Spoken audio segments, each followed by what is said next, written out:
Good afternoon, guests. Welcome to our Growth Synergy Lunch and Learn webinar focused on uniting the doers and sellers in the era of micropurchases and innovation. It's a very exciting topic. Our program is set to run today from 12 to 1. If you encounter any technical gremlins or have burning questions during today's session, have no worries. Shoot a message over to Marianne Brown in the chat and she will work her magic to get you back on track. Let's take a peek into the agenda. Our esteemed speakers are gearing up to take us on a deep dive into cost-effective procurement strategies, and we'll discuss how you can enhance your purchasing prowess. Basically, I don't want to WikiLeak anything, P-card purchases. This is a big topic today. And also, how do you get in front of the people? What questions do you ask? How do you find these people? These are all questions that we all have. Remember, your questions are the secret sauce of our roundtable discussion, so don't hold back. Pop them in the Q&A and we'll tackle them head on. You can put them in there anytime, and we're going to have a whole tailored Q&A session. The first part is all around defining terms. Then we go into a little bit more of the P-card process, and then we go into the platform. So it's going to be in 3 different parts. Get ready to learn, make some meaningful conversation. And without further ado, let's kick off today's session and welcome our speakers. For today's chat, we're going to have the speakers introduce themselves. So Shauna, over to you. Thanks, Alexa. I'm Shauna Weatherly. I'm the president and founder of Federal Subcontract Solutions, or FedSubK as I'm doing business as. And I'm a former federal procurement officer of over 35 years, and pleasure to be here today to talk to you about micropurchase strategies as part of a winning strategy in the federal marketplace. And hello, my name is William Randolph. I'm the founder and CEO of Think Acquisition, and one of our major products is the micromarket.co platform. So we're here to think about how the value proposition of micropurchases can help businesses grow and scale in the government contracting space. Thank you. Perfect. Thank you so much. Appreciate it. Both of you being here today. I think that this is a topic folks don't know a lot about.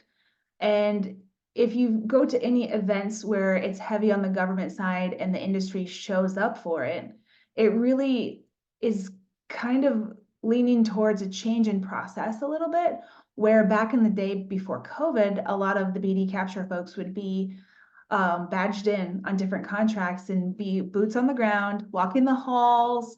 And now, post-COVID, a lot of folks are not in office. So it's like, how do you get in front of the right people?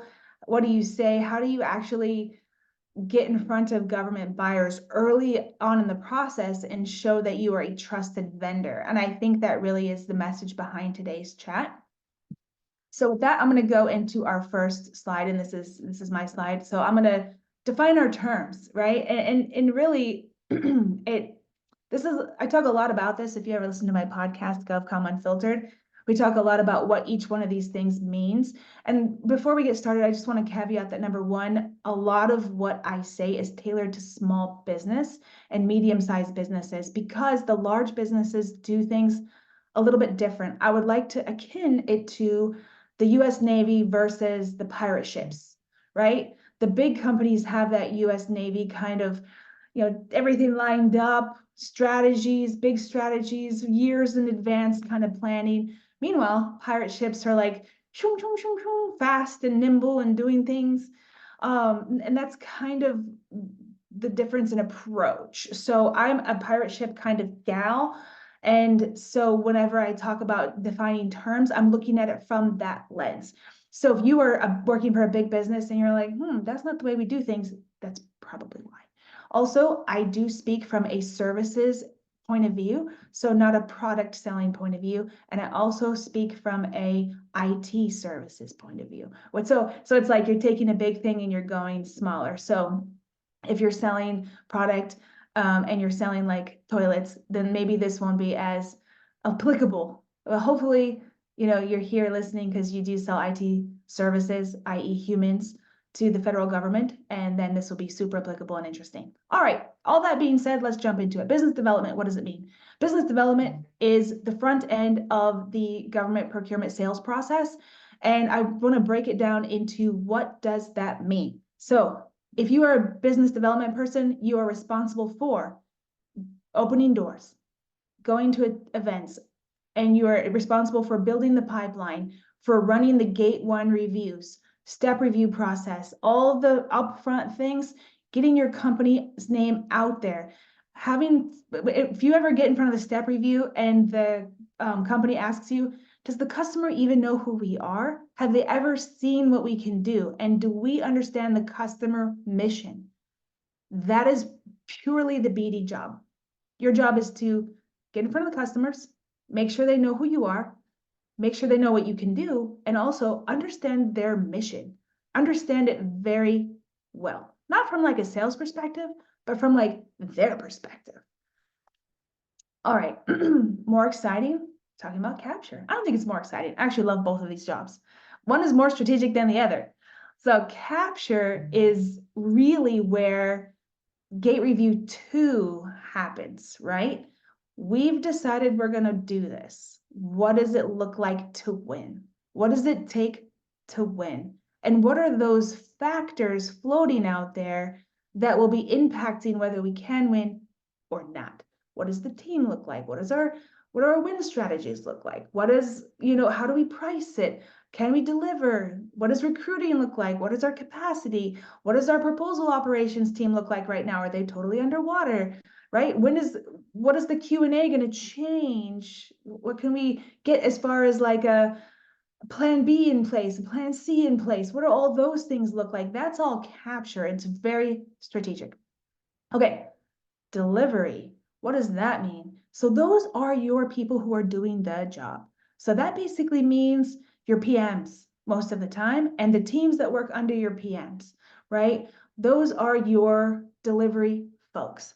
And a lot of times in the way that government contracting firms are set up, you have VPs over your delivery teams. And those VPs are sometimes, most oftentimes, tasked with growth. And how they play into the outside growth team, or if there is an outside growth team, is a big topic of discussion right now for what makes sense and how to grow small business government contracting firms. All right, so now we're going to parlay that into the growth team. What is that? So the growth team is really a group of folks that are dedicated to the activities that I had mentioned first with the business development, right? Not only are they in charge of all the business development things, the capture folks also are a part of this team. If you have a chief growth officer, they are leading this team. And your proposal operations team also is on the growth team.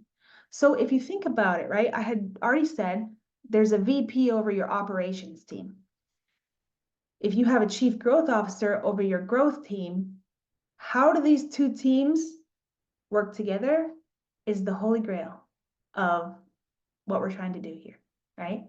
So that's the growth team. Doer seller. What does it mean? Everybody talks about this as like, oh, we have a doer seller model. Wow.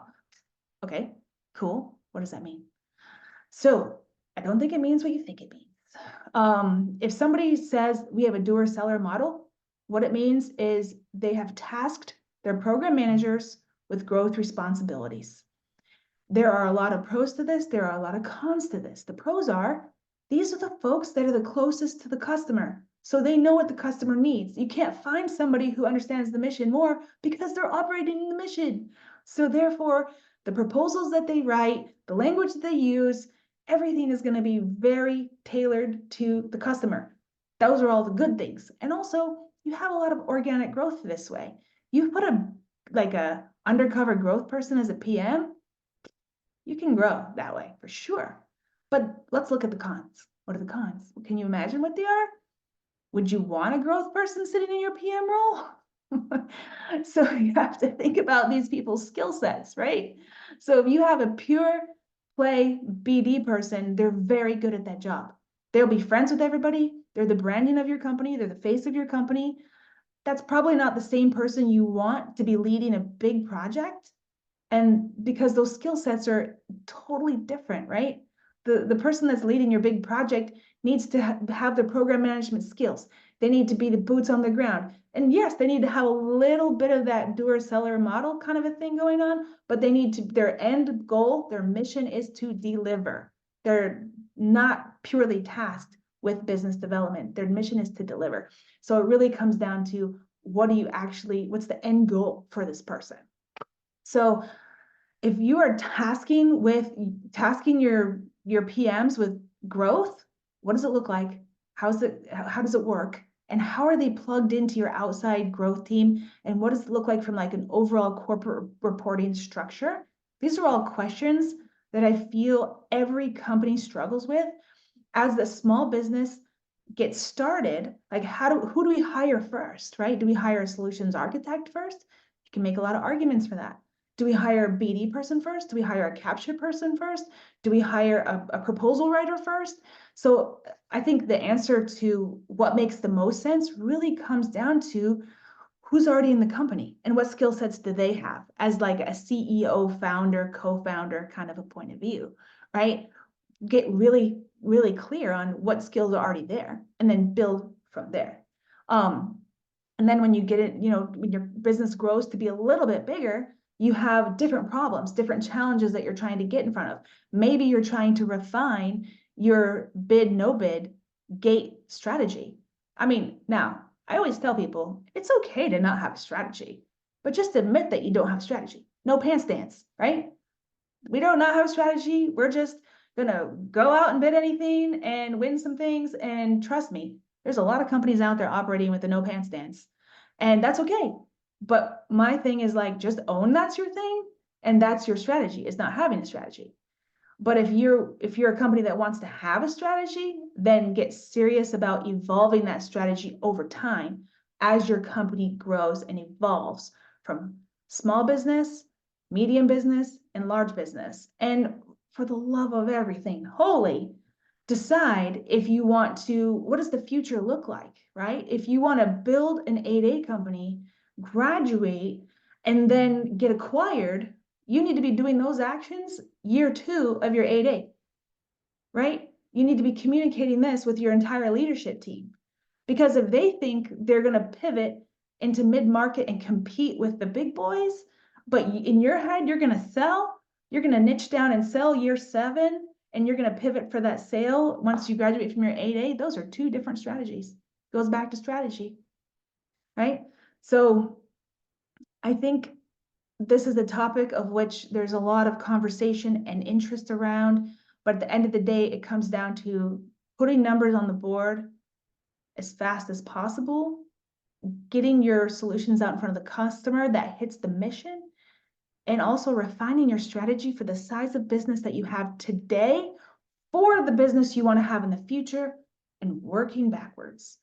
So with all of that groundwork kind of laid down, I am by no means an expert in the P-card process, so I'm going to pass it over to somebody that is an expert in the P-card process, Shauna, and I will stop sharing. I'll go off video. No worries, Alexa. Thanks so much. That was an amazing intro and a great way to lay the foundation of what we're going to kind of talk about today. So, if you haven't heard about micro purchases, the one thing I would say is listen up, because you're going to have your life changed by this, especially if you're a small business and you haven't thought about this strategy before. I talk to small businesses every day, and most of them have a definite strategy to try and get their foot in the door and win that $1 million contract, right? Everybody's got that one that they want to get, but they haven't achieved it yet, and they're wondering why. Well, they don't have past performance, or maybe they don't have a relationship with a government agency yet. But I always tell businesses, particularly small businesses trying to dip their toe into the market and in a low risk way, is sometimes you have to think micro to get macro results. And if we could go to the next slide, this would be one thing I would tell people to always do. If you don't know what micro purchases are, in a nutshell, they're basically unadvertised opportunities. Unadvertised, you heard that right. The government doesn't advertise everything. and they occur year round. They require no competition. I mean, this is something that a lot of people don't understand either, that micro purchases can be done directly to you. They don't meet a dollar threshold that require a registration in sam.gov or even a certain SBA certification. So they're a low outlay of time and effort for you when it comes to getting some small wins and building relationships and getting your foot in the door with agencies. And I think the biggest thing that people don't realize about thinking micro or micro purchases is that you get the opportunity to talk freely with the end user about their needs without any of the rules that come with some of the larger contracts where you're limited, to send in things by email and all those things, questions by email. These are micro purchases really are the closest thing you can get to a handshake deal with the government. Quotes aren't typically required. But they may be requested, and the government pays with what is called the government wide purchase card, or P card for short. We're going to call it P card today a lot. I've had the role of just about every role when it comes to micro purchases, from actually holding that card to structuring micro purchases and payment methods. And I can tell you that micro purchases are one of the best ends to federal contracting you will ever have, because the rules around them are very few. And you're typically talking with the decision maker or the person that's going to make the buy when you're talking about a micro purchase. So again, that's where that free talk comes into play. If we can go to the next slide, we'll touch on what a micro purchase is. And I don't want to get too jargony in this, but I wanted to have everybody to kind of see what they're all about. So there is a classification of purchases that we call micro purchases, and they're for supplies and services with an aggregate total that does not exceed one of these three thresholds you see down below. We call that the micro purchase threshold. And that's a good term to know, because when you're talking to people in the government about micro purchases, they may mention this micro purchase threshold. Now, that threshold is typically $10,000 for supplies, professional services, and other services that might be exempted by statute or regulation, things like repairs or some maintenance services, things like that. There are some lower exceptions to that $10,000 threshold that you see up here. Services that are subject to what we call the service contract labor standards. Typically, those are usually blue collar type of work, where we're talking about technicians and assistants and things like that you have related to services. And then, of course, construction is $2,000. Those thresholds are examples of thresholds that are set by statute. Now, these thresholds can be higher in times of, let's say, response to a contingency operation, let's say a natural disaster, hurricane, for example. You'll see FEMA sometimes will have larger micro purchase thresholds. And they can also be higher for certain services, things like training. Some federal agencies buy training up to $25,000 with the P card under their micro purchase threshold for that particular type of buy. So you can see that that's not a dollar amount to, laugh about, right? A few micro purchases over the course of a month can be very lucrative. And then over the course of a year can give you a lot of past performance that you can then translate into growing your business and into, being eligible for some of these opportunities that are in the $1 million range, $500,000 range. You can see how it can be a strategy, and also not just getting you those types of experiences, but also building the relationships, because you're having this ability to talk directly with these end users. One of the things people don't understand is that micro purchases are also held. They're these cards, right? These government charge cards, which could be a piece of plastic, or they could be another mechanism, maybe a virtual card. But that P card is held by just about any government employee that has training on it, and it runs on the Visa and MasterCard network. So there's really no extra work for you to do. If you can accept a credit card purchase from a vendor or supplier as part of your normal course of business, you can accept this government-wide purchase card, or P card, that we're talking about. So I don't know very many small or medium-sized businesses that would turn down opportunities like this without competition, and where you can talk directly with the end buyer. So let's go to the next slide and we'll talk about some of the things that people buy under and using the purchase card that the government buys. Now, a lot of people think just products side, right? So, but we're going to try and focus today more on the services side. You can see that a lot of us perform services that we can actually break down into task-based or hourly-based type services. For example, let's say you're an IT company or you're a developer of, let's say, mobile applications. You can price some of that work into a flat rate that falls within that micro purchase threshold, let's say. Or let's say you're a subject matter expert on a certain type of work. Let's say you know geological surveys or something like that. The government could come to you on an hourly basis and buy up to $10,000 worth of services on an hourly basis to maybe help analyze some data. Or if you're a subject matter expert, maybe you have a certain knowledge in a certain field or on a certain type of initiative, they can also buy that way. I talked about training as well. There's per class and per individual slots in training is another way you can price services to stay around the micro purchase threshold. So it's part of examining your business, and William's going to talk about this a little bit more, but examining your business in a way that you can find micro opportunities in what you do every day. One example that I give all the time is had a contractor that came to me one time and they really, really wanted to do environmental services. And, they were in my office one day and an estimator just happened to pop in and say, "Hey, Shauna, I'm sorry, these estimates are late to you. I've just, I don't have any estimators right now and it's taking me extra time. I'm working overtime to get them done." And this contractor didn't skip a beat and turned around and said, "I can do estimating. I do environmental services, but I can also estimate for environmental services." And we were able to sit there in the room that day and work out an agreement to have that contractor start doing estimating, not the work they wanted to do, not the work they desired to do with the government to start out, but it got them their foot in the door. And they're now a company that makes about 10 to 15 million a year on the federal government doing the work that they wanted to do all along, which is environmental service and compliance. So that tells you how it can kind of help bridge the relationship, get your name known and all that, and get you in the door.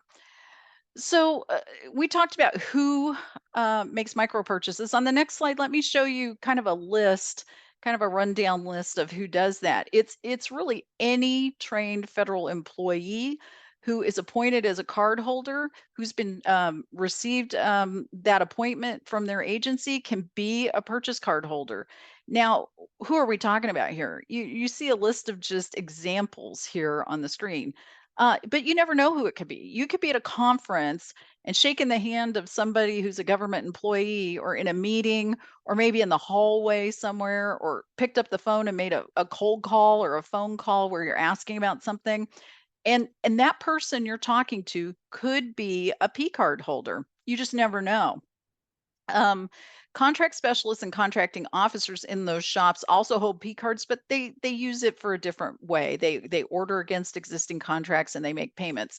The people who are your end users and where the work actually gets done and overseen and the requirements are developed uh, can be these P card holders, and they're the people who make micro purchases. So, sprinkling into the conversation that you're aware of micro purchases and things like that is a really good way to kind of get that ball rolling. And, on the other side of this is, when you're starting to think of a marketing strategy, we all think of marketing, for the big contract. But this is a marketing strategy that every employee in your company can use. You can develop a common, you know, sh I call them elevator pitch, about like, how you would accept micro purchases or things like that, and you can develop that, so it just becomes part of that little elevator pitch. "Oh, yeah, and by the way, we take the purchase card. If you ever have anything that we could help you out on and get our foot in the door, we'd be happy to do it." So, these are the people you can be talking to about that.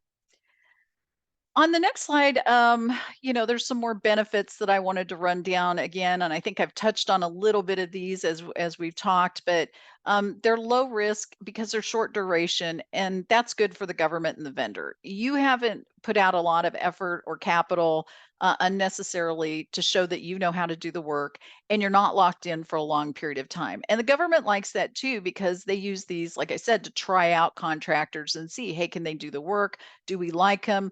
Do we like how they communicate with us? I mean, it's kind of like a little test, right? Kind of a quiz version of a contract. Um, Again, low cost marketing avenue to lasting agency relationships. You can build a lot of long lasting relationships through micro purchases, and you get fast payments.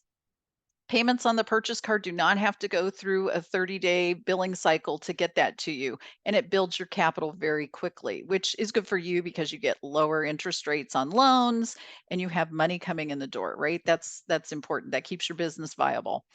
Micro purchases give you that name recognition and federal experience that you can leverage then for larger contracts, either as a sub or a prime, which is really important. Government always likes to see that there's federal experience in the federal marketplace. That's the ideal experience they're looking for. And I think one of the largest overlooked benefits to contractors in having a micro purchase strategy is the fact that you can influence future requirements. You're talking to them about maybe what they want you to do for this particular purchase, but you can also start that conversation going about, hey, what do you have coming up in the future? Is there anything else we can help you with? We noticed that you have this over here. We can also do that, or we can find you a supplier to do that. Get yourself networked in there and help have that opportunity to talk about future requirements. Very, very important. And lastly, just coming up with a micro purchase strategy on our next slide, I've just given a few ideas of how you can maybe get that ball rolling.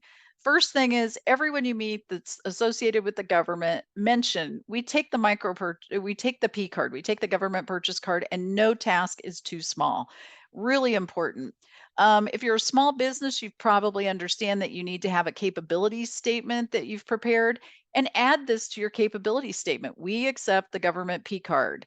Very important. Contracting officers love to know that information up front. So do project managers and PMs because it makes you a resource. They know right away that you're not going to balk if they come to you with an $8,000 order or a $9,000 order for something. You would be interested.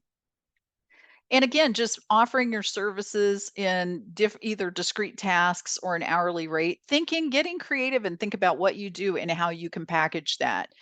And then using micro purchases or the seeking and marketing of micro purchases to continue the conversation with an agency.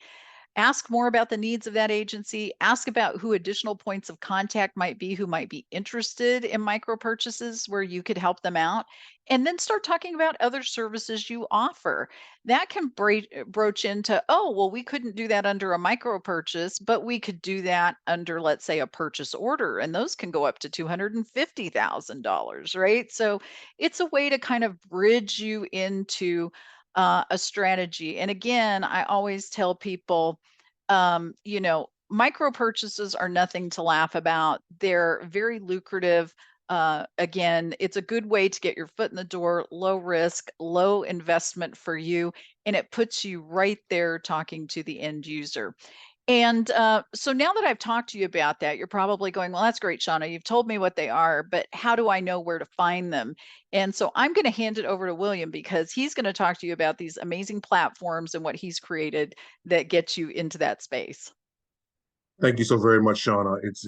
I think I've got the hardest spot of the day is trying to come behind Shauna in that subject matter expertise. So just a little bit about my background: retired contracting officer, 26 years of federal government experience, and now a government contractor. So I'm living on the side where the benefits of the micro purchasing strategy actually manifest themselves for companies. So let's dive into the opportunity. So next slide, please. So here's what I see as the opportunity. Here's a few stats from fiscal year 2023. 16.4 million transactions were below the micro purchase threshold. As Shauna mentioned earlier, the card is used for other things as well, method of payment, and sometimes even purchasing on existing contract vehicles above the micro purchase level. But let's just talk about $10,000 and below. 16.4 million transactions. Those transactions culminated last year in over $12 billion worth of purchases. Let's just process that for a minute. That's 12 billion with a B. Okay, $12 billion worth of purchases. The lion's share of that, 70% of that, is in products, but 30% of it is in services, and primarily services you may think of. Your mind might originally go to blue collar and lower tier services, but professional services are in there as well. And here's the stat that always gets me, is that at this level where one would think the maturity level is the government contracting maturity level is the lowest, the sales cycle is the fastest, and the opportunity to make those first dollars worth of those first revenue dollars exist at this level, $10,000 and below. Only 36.4% of those go to small businesses. So on the next slide, you'll actually see the breakout. Now, please notice that the 36.4 is all small businesses. Look at the socioeconomic categories above that. Okay, that the representation in the 36,000 is much lower in the socioeconomic categories than they are just in small businesses on a whole. But even small businesses on a whole, about a little more than a third of those dollars are finding their way into small business environments. Colleagues, so on the next slide, I'm going to show you a number for you. The next slide is over 709,000 purchase card holders at the end of 2023. That's how many opportunities, that's the way I think about it. That's how many opportunities are in the government procurement space at the micro purchase level. Over 709,000 card holders. These card holders have one thing in common. Their goods and services that they produce or that they acquire are emergent and episodic, meaning there's no long range planning for them. They need something tomorrow, next week, maybe 2 weeks from now, but you won't go into any organization's forecast and see in the fourth quarter, we're going to have this purchase on a P card. So as a result of that, we have to be very mindful. Alexa said earlier that small businesses have to play a different game. It's that fast and nimble game that Alexa was mentioning earlier. I call it guerrilla tactics. We can't use the same name recognition tactics that the large businesses use. We have to come into the marketplace slightly different, and here's a way to do it. So on the next slide, let's talk about what those reimagined micro purchase services could look like. In our heads, there's often the idea of, okay, so we're going to use the purchase card for shredding or pest control or locksmith, these activities that are lower level from a professional perspective, but they're still valuable. They're needed in the operations and maintenance of any agency or business. But I pose to you that there are more ways to leverage, to reimagine the purchase card in $10,000 chunks and below to gain access from the government perspective and to deliver from a vendor perspective these types of services. Now, this isn't a list that we just made up or we grabbed off of, we asked ChatGPT to create it for us. These are services that we have actually performed outside of the last one, which is the emerging tech modules and tests sprints. That's just not our business model. That's not what we do. All of the others, we've actually done this. We've actually done these, okay, from a standpoint of providing value to the government in these unique ways. The way I think about it is when my mind always goes back to October and Halloween when we give out candy. On the next slide, you'll see that I think about these activities as bite-sized value. how can we deliver bite-sized value to the government where they are willing to take the chance? Okay, using the symbolism of candy bars, it's like, how do you know that you really like coconut, almonds, and milk chocolate?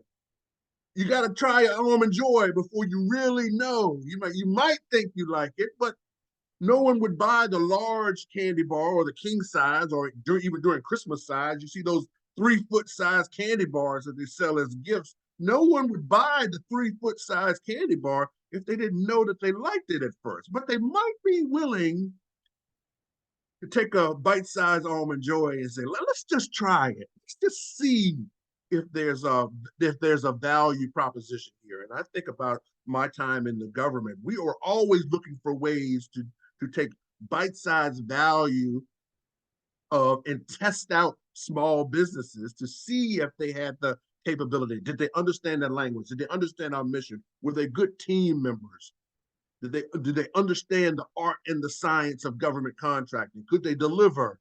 Did they understand what our motivations and incentives inside of government were? And the more they do that, the better they could deliver. It's truly, in my opinion, bite-sized value. So if we can articulate opportunities as vendors, as small businesses, if we can create bite-sized value, $10,000 or less, I think we increase the chances of finding small pieces, small opportunities, and then moving our way up the value proposition in terms of a crawl, walk, run, and then fly model. So now let's talk about next, the strategy. On the next slide, here is the strategy. Here is a strategy. Micro purchases for services via the marketplace platform. Now, the reason I make the distinction is because in the federal government today, GSA, General Services Administration, they have eight commercial platforms that they have identified and sanctioned for use by the federal government for micro purchase products. Eight platforms that are available to us. So you can go on GSA, you can go online and look for GSA commercial platforms, and you will see the eight businesses that have been identified. The largest of them is Amazon Business. Okay, and Amazon Business is eating most of the lunches in the product side. But what we realized is that no one was offering a solution for services. And for services, it was really near and dear to us, specifically me. When I started our government contracting business back in 2019, my very first contract, my very first revenue as a government contractor was a $4,800 credit card buy, micro purchase, $4,800 credit card for a half day workshop. Now that $4,800 felt like 4.8 million. So I know what it feels like to have that first bit of revenue that proves out the model that is like, wow, I actually have something of value to exchange for revenue. So I think the value proposition for services is there. And then over the next few years, we did over $200,000 worth of micro purchases over the next 2 years of the business, $10,000 or less at a time. But I know it's a real strategy. So on the next slide, I'd like to show you what micro market is. What micro market does, it's an online two-sided marketplace. And what does it do? It connects the over 6 billion in micro purchase services needs, if you will, to the thousands of new and growing small businesses seeking government access. How does it do that? Number one, there's an online platform where buyers and sellers can connect. I was sharing in a demo earlier about 2 months ago, and it came to me and said, we're the match.com for government contracting. We are connecting buyers and sellers. So we have an opportunity. The platform gives an opportunity for buyers and sellers to meet. The second thing it does is it gives those sellers an opportunity to list, present, and show their micro purchase services evergreen, always up, always active, always being there. Because the micro purchases, as I said earlier, are episodic and emergent, they just show up. There's no long range planning. So once they show up, it's too late to take the time or to try to get the time to figure out how to get in front of your buyers. You have to be seen. You have to be there already when the demand signal shows up. And then the third part of the micro market trifecta is a robust credit card processing.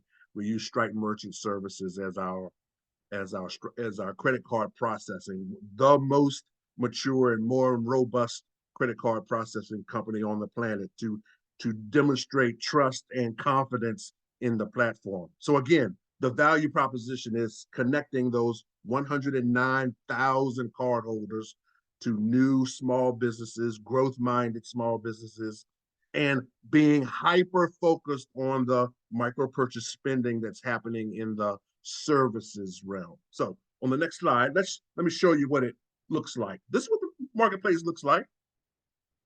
It's a two-sided marketplace, hyper-focused on services.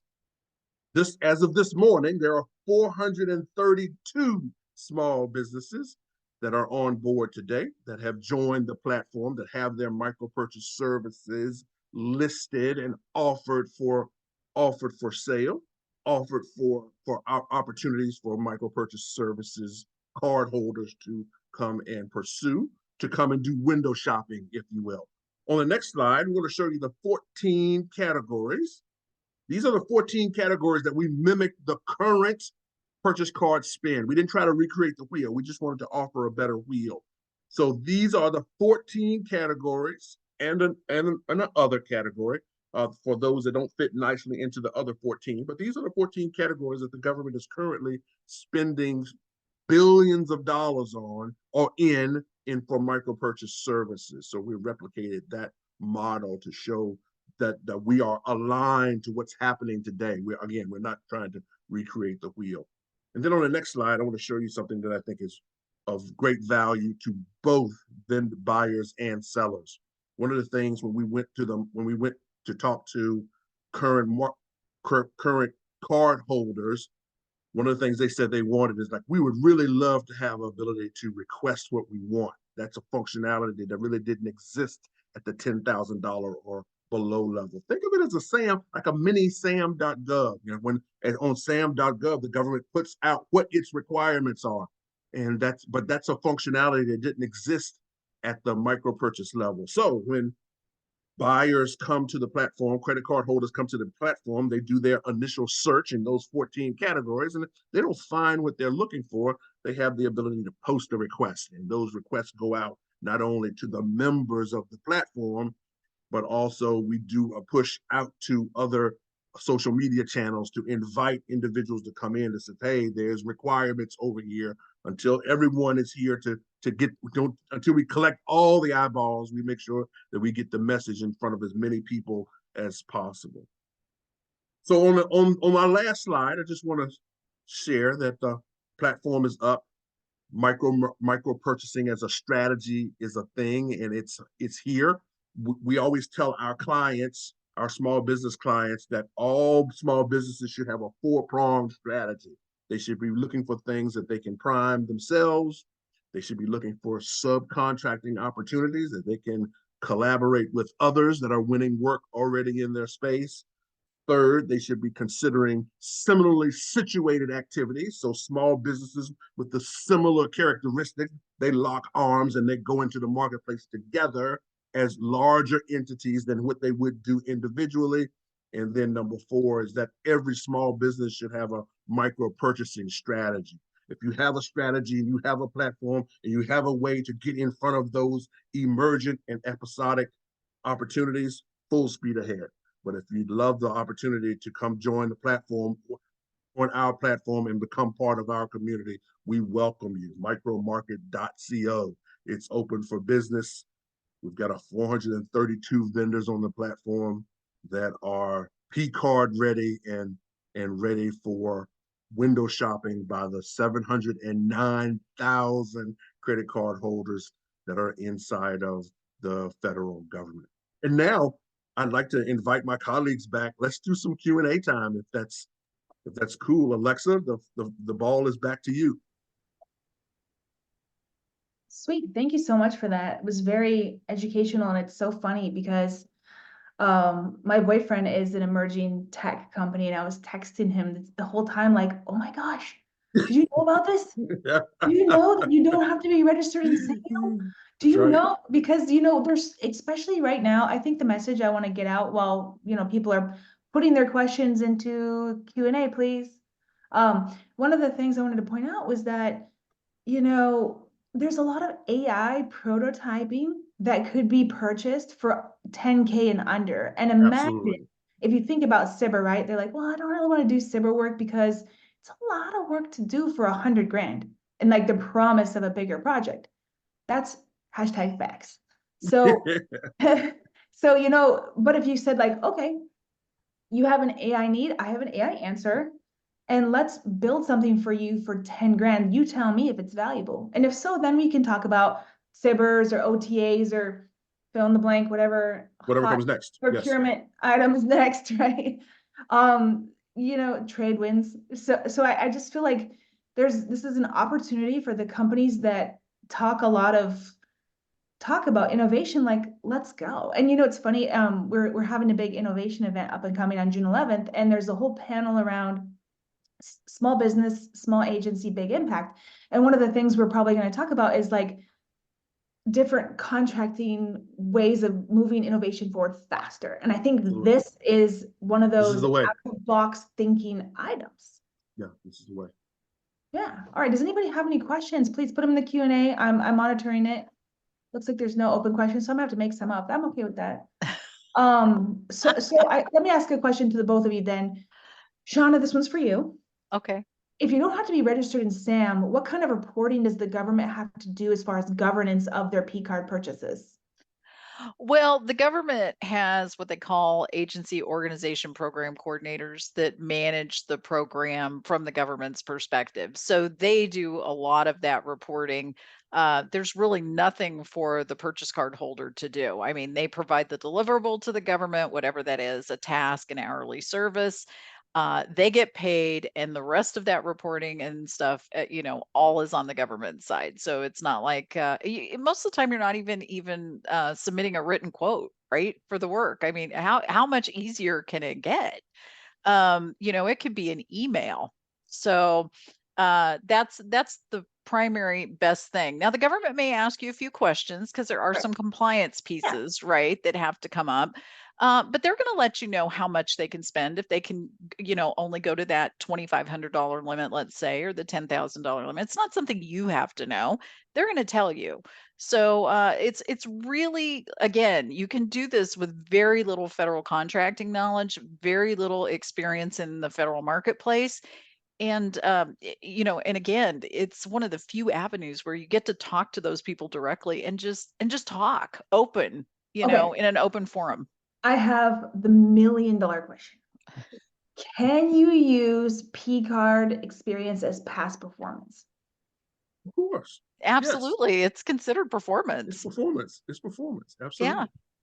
So if the government can purchase services on a P card, it can be used as past performance. Why is that not the first question any small business is asking their government compadres? Yeah, exactly. Yeah. So, Yeah. Alexa, I think it is because we have this affinity with large numbers. It's like, That's oh, true. $1 million. You know, Yeah. everybody wants $1 million contract. They're like, do you know Yeah. how hard it is to win $1 million contract or even to pursue $1 million contract? And even when I think about the micro purchase level, I was telling you about the levels. That first level is the micro purchase level. The next level up is the simplified acquisition up to Right. $250,000, and I still consider that playing on a home court advantage because Right. the rules are in the small business's favor, even up to, That's you know, I mean, right. it's like Yeah. outsized. It has outside value to Right. small businesses at $250,000, but I don't think that number is big enough to get the attention. You know, it's like, oh, it's 250. Where are the $1 million? You know, we in this country, we just have this fixation on $1 million. You know, so I just think some of that is about. Yeah. Now you can't even retire with $1 million and That's become. right. It's like you can't do it. You can't do it. Got to work till you're 103. But Yeah. the worst thing you can do as a government contractor is get that $1 million contract and then turn around and say, I don't know how to deal with this contract. Yes. The worst thing is to overpromise and underdeliver. With micro purchases, you get the opportunity to over deliver on a low risk, low investment type of opportunity to the government. And they can see that. They can see how well you communicate. They can see how well you work together with the government, how you understand their pain points. And when they like you, it's a relationship game, right? I mean, Right. people, you're going to Yeah, hear this over and it over from really is. GovCon, is that they Mhm. go to people they like and trust, right? This is a Facts. way to build that relationship and trust with the government that leads you into bigger opportunities. Okay, so hypothetically, Shauna, if I was going to a big event, maybe it was ELC. Okay, so industry folks listening to this, and I know this is live and we have a few people, but we're going to put this out there for everybody. Let's just say it was ELC. I think it's 50-50 government industry, and there are about 4,000 people that attend. So it's like 2,000 of our government friends there, right? How do we broach this topic? Because it feels really salesy to be like, are you a P card holder? No, Are you? I wouldn't ask if they're a P card holder. I'd say, like I mentioned, it's like, we have a strategy, we have a large business strategy, but we also have a micro purchase strategy, and we're interested in even low dollar value, anything that you have that we can help you with. It doesn't matter how small it is. We're here to help. We're here to help the government complete its mission and get its work done. William, what do you think? I think that I'm right along with you, Shauna. I was just sitting here thinking though, it's like I think micro market should make some buttons that we put on that says, yes, I take the P card, or like, Yeah. or yes, I deliver a P card, or something like we can deliver $10,000 worth of value, $100,000 worth of value for $10,000 for you. It's like That's something amazing. I, something that just gets a point yeah, across that channel is open. I really, And people yeah. are interested in providing it at that dollar level, because I Mhm. don't know that the government always is aware from the government's perspective how many people are interested in that at that government level. Sometimes Right. they're not sure. And that's why I believe in micro market as a former federal contracting officer myself, and having been connected with the government's purchase card program for, over 20 years of my career, including, running the contracts, is that it is because this gives buyers a place to find those interested parties. Right. It's the only one of its kind where you can Mhm. find interested parties for this type of work. Yeah, and G2X is a big fan of micro market. We want to partner, we want to work together. We're a big fan of William. So absolutely, Shauna, I hear you on that side. And I just wanted to ask another question is, does the government have to report to FPDS their P card purchases? Yeah, they do, but they group them. They don't individually report. What government agencies do is they group those purchases and they report in a single or multiple reports, depending on how they choose to do it. It can be by office, it can be by agency. It just depends. But they are reported, including all that socioeconomic data that William showed. So Right. I think maybe what we should do from a part two of this is do it from a micro market perspective and have some of the government buyers on the call. Possibly, sure, absolutely. One of the things, Alexa, I'll share with you is that the micro market as a team, we made a conscious effort. We've moved our offices to a hub zone because we want to make sure that the dollars that are captured, we just keep trying to add value. At some point, we're going to find the value mix that the person that says, "Ooh, this is worth using." So we moved the office to a hub zone so that any That was purchases smart. that happen through the platform will now reach hubs, you're able to acquire hub zone credits for those purchases. And even though, we've had, I think it was 10 departments that they got A pluses and another 7 that got A's, none of them made their hub zone goal. don't It's get like, me started. So That's so a I it's have whole a, like, other I'm like topic. that, I have that's a, interesting. I have a hot take question for you, William. Yes. So how are you making your money then? Are you like the Venmo, the processor, where you're charging like 3% Well, on yeah.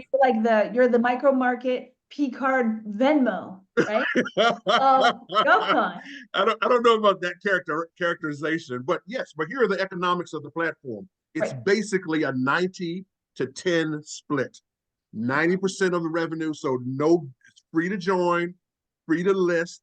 We only take a 7% transactions fee on sales, and 2.99% goes to Stripe for credit Right. card processing. So it's 90-10, you know. So Right. and I just tell vendors as they're considering joining is to build that roughly 10% into the price of your offer, and you know, and it's in there. So whatever your costs are, as long as you're $10,000 and below, so shape it in a fashion, put it in a box where you can price it, add the 10% to cover your cost of being on the platform and having credit card processing, and then you know offer it up, free to join, free to stay. It's a fee on sales. I love this. Well, I think today was exciting enough for me anyways. I would love to invite you both back for a part 2 where we get some government P card holders and talk about what they look for in the companies that come to them, you know, and then do this again and talk a little bit more and do a little bit more education, because even to the point where I was like, what? You know, it's there's a lot of maybe like hidden knowledge here, a lot of gems and gold and things I think that the small business community could really get in front of. Yeah, you know, Shauna said earlier, there's lots of untapped value here. You know, it's their opportunity here is, I think it's great. We have a historical view of what micro purchasing is and can be used for, And it's growing. and it's growing. Yeah. And Yeah. I think it's being reimagined, and it's Mhm. growing, and it's nimble.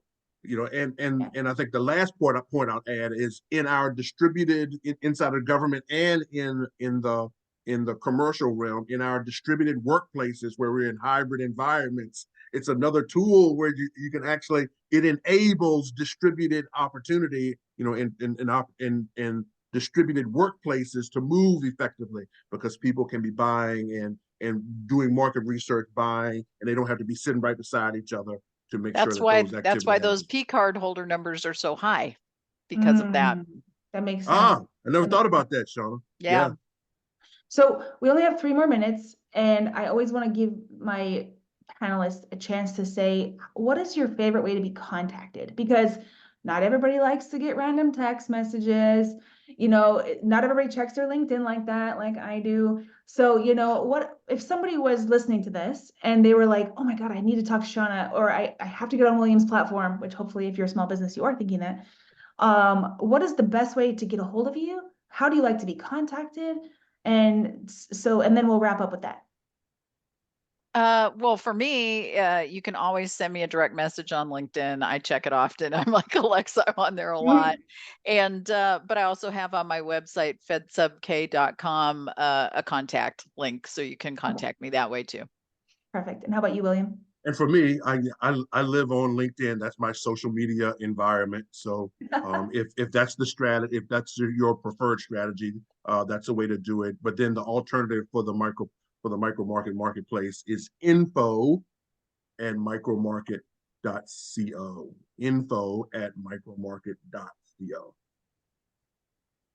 Perfect. Well, we will see everybody at part 2. William and Shauna, thank you so much. Everybody have a wonderful day, and we will talk to you all soon. All right, be well. Thanks a lot. Thank you, everybody.